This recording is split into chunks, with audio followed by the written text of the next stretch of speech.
Hey kids, welcome to my graphic design lesson 1 introduction into Inkscape and pretty much the basics of this class. This video will be broken into 3 parts. The first one's going to talk a little bit about image and image selection. The second part will talk a little bit about Inkscape and its basic functions. And the third will talk about editing different types of nodes and lines. Let's go ahead and jump right into it. The first lesson we're going to do is a simple Nike logo. This is an extremely easy image and a good place for us to start at. This image will be loaded on the S drive or the sticker drive at school, but if you're doing this from home, you can just Google Nike logo. This is also a good time for us to talk a little bit about images and the types of images for this class. So when you go to Google Images, please make sure you're using the Tools feature. This will let you do different sizes. Really, the minimum size we want for this class is about 250 by 250 pixels. Really, what's good though is about 400 by 400. Those are your large to medium sizes. When we search our Nike logo, the one we use for class is this one right here. This one is size 2300 by 1100. What that means is there is 2300 dots or pixels by 1100 dots or pixels. Pixels are the little bits that make up all of the images on there. Pretty much they're your dots of light. We can turn them on in different colors, and that what gives us our images. This one right here is our most simple, black and white. It's a good starting point right here. This is a JPEG image. Remember, there's 2 big flavors of images out there on the internet that you'll run across, JPEG and PNG. While the vast majority will be JPEG, we really want PNG, and that really deals with the resolution. We'll talk about that more coming up. But remember the idea behind this class. We are taking an image, we are creating a vector image, which is a mathematical line, which will give us a path for our vinyl cutter to cut along to make all of the neat images we do in here. Once we find the image we want to right click on it. Make sure you open this in a new tab. This will bring you over to this. The other image is just a preview, and sometimes the school filter blocks the actual image, and you go to save it and you think you get a very large image and you get a very small one. So just make sure you click through it. Once you do that, right click and just save as. Once you're done with that part, you're ready to load this up into Inkscape. Let's go ahead and head over there. When you load up your image, this is going to be the first box that is going to pop up. There will be 3 boxes in total you need to deal with. The first and the third, opening and closing, really don't have to worry about. The second one is the important one. For our class purposes, we're not going to use any of this stuff, so it really doesn't matter. I generally click Do Not Ask Again and hit OK. Our school's computers do wipe every night, so you're just going to have to click this at the beginning of class every time, so sometimes it really doesn't matter. We're going to go ahead and click OK, and our image is going to come up.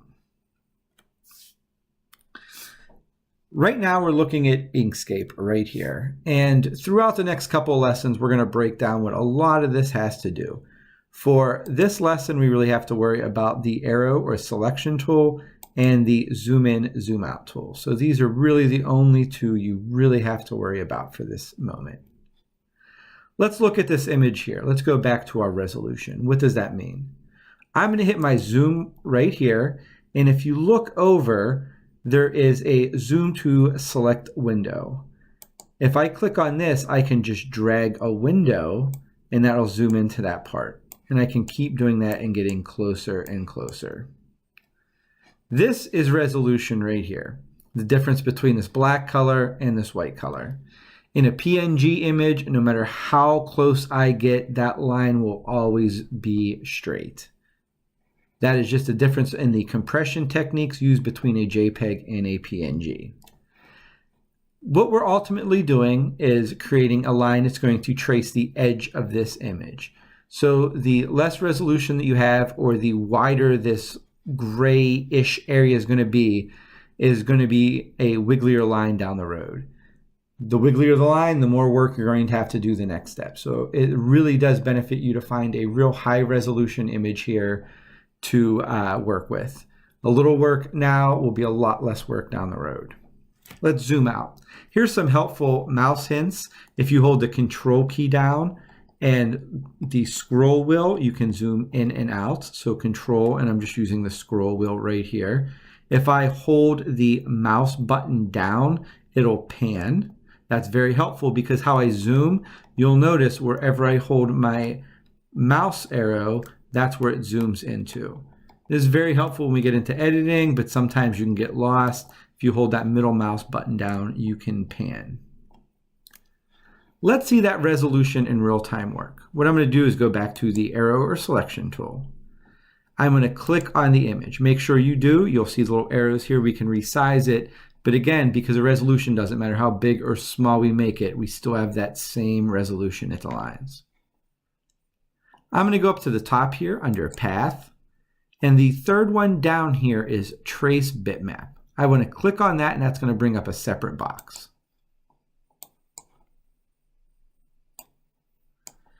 This box right here is very powerful, and it does a lot of things. Right now, though, we're only going to worry about one of them, and that is edge detection. The majority of this class, almost all the graphics we do are going to be edge detection. There are other reasons to use these, and we'll get into it, but for right now, you can just click on edge detection. Threshold here refers to how close we get to that line or that blurry area. This is a number between 0 and 1. So right now, this is at 65%. The majority of time, you're not going to touch this. If you have a very small image and you're having a very hard time tracing it, sometimes it's helpful to come back and play with this number. Again, majority of time, you're going to hit edge detection, and that's it. Next, we're going to come down here to update. And once we click this, we should see our image pop up. This is just a rough preview of what it's going to look like. Do not get too worried. Sometimes you'll see breaks here. Sometimes it looks like lines are missing like it looks here. Do not worry. It is just a quick preview of what we want to do.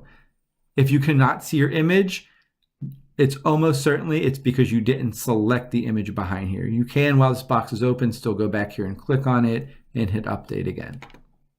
Once you do that, hit OK. And behind you, you should see another box that pops up. This right here is our traced image. So we can go ahead and click out of this, hit the red X. And I am going to zoom out again, holding the control and just scrolling on the mouse, holding it down, panning it over. I'm going to move the image off of this, and you can see now we have a vector image. So this image, what it basically did is it translated this into points. So if you think to your math class and the Cartesian coordinate system and slopes and all that stuff, well, while you're learning that, what you were learning was machine code. Pretty neat, huh? Though we don't have that in there yet. This is a vector graphic, which is a mathematical formula. It is not what we need yet. We need to save it as a file type we can use. So our plotter uses something called a DXF, or desktop cutting file. If you've ever worked with Inventor, any CAD programs, Revit, you'll probably have heard of these files, and they're actually very similar, but we're not going to get into that right now. What I'm going to do here is I'm going to go File and Save As. And you are going to save this to your folder on our network drive. Do not save anything to the desktops. Like I said before, the desktops wipe every night. If you do a lot of work and save it to the desktop, you're going to lose it. So make sure you are on our network drive. Rename it to something you're going to know. I'm just going to call mine Roads for right now. And then the real thing we have to worry about is our file type. Right now, we are an SVG, that is a scalable vector graphic. It does have our uses, but we do not need that file right now. What we need to do is go down about halfway, and you're going to see something called the desktop cutting plotter. That's the file type we need right there. So click on DXF and hit Save. Your second box is going to pop up. At the beginning of the video, I said there will be 3 boxes. The first and the third are not very important, but the second one is. And this is the second one I was talking about. A lot of times the computer is going to default and check one of these boxes. You have to make sure both of these boxes are unchecked. LW polylines, that deals more with AutoCAD. Those are weights of polylines, something we don't get to in this class. Same thing with RoboMaster. So once I make sure that neither of these are clicked, I'm going to hit OK. A program is going to run in the background, Python, that is basically overlaying code to the line, putting points to all that stuff. Since this was a save as, that is a whole new file type we created. This still is our SVG. Even though it says up here it's a DXF, this isn't the file type we need. We can check ourselves real quick. If I come up here, one of the tools we're going to use in one of the next lessons is the Edit Path Node one. So if we click on that and I click on my image, you can see when I go to move it, I get all these weird bumps here. So I know that's not the right file format. How to open that? I'm just going to go to File, Open Recent, and you'll see the first one is Rhodes DXF. That is what I saved it as. So I'm going to go ahead and click on that. This is the third box. Again, this deals with a bunch of stuff that I do not need to know about in this class, especially scaling. We are going to do that on our vinyl cutter, so we don't even have to worry about that right now. So I'm going to go ahead and hit OK. Another Inkscape will open, and here is the image we can use. Let's take a minute and look at this image. Let me zoom in here. I'm going to hit my box again and zoom in. I see 2 lines. What this is a regular line has an inside and outside part. So we're actually seeing the line itself. If I went to my little paint bucket here and just poured it in, you would see that would be a regular line. So you have an in and out part. This is very helpful when we get to our multicolor graphics. Right now, not so much. It'll be a little more work, but it's okay. It's very easy to solve. I'm going to zoom out again here, holding the control and wheeling my mouse. Since I know I need to get one of these lines deleted, I'm going to take a look at it. So I'm going to zoom in again towards the edge. I can see my outer line's a little curved, inner line very sharp. I'm just moving my image over, looking at it, seeing how it looks pretty standard, nothing crazy. Here's my little swoosh part. If I come up here, same thing. So it looks like my inner line is a little better. Why do I have to delete one of these lines? Well, these are the paths that my cutter is going to take. So if I leave it and cut it as is, and I certainly can do that, what I'm going to end up with is a sticker with a little edge on the line. Sometimes it's nice just to have the outline of something, and if that's what I'm trying to do, I could stop there, but that's not what I'm trying to do. I'm trying to look like my original image, which is just solid. So we have to delete it.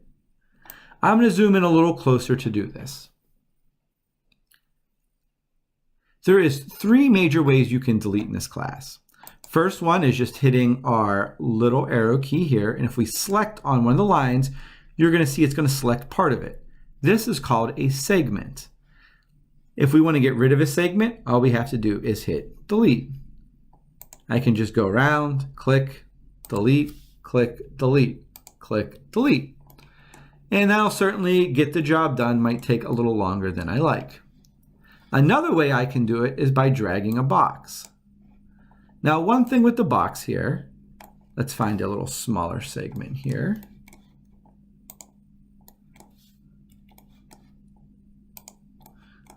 One thing with the box is it'll only select things that are totally encompassed inside of it. So if I look here, see how this entire line is inside the box? If I click it, that whole line is selected.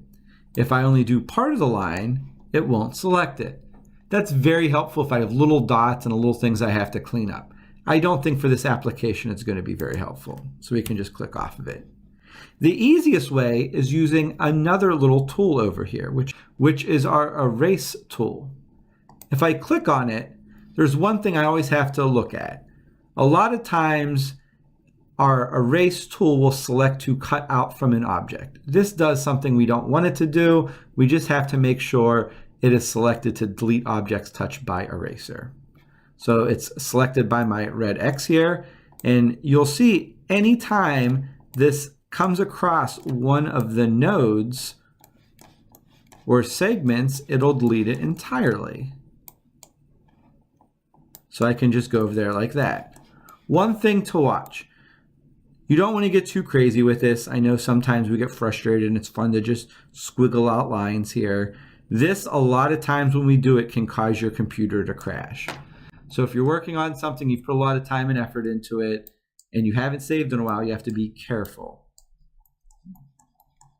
This looks like I got most of it done. Let's zoom out and take a look.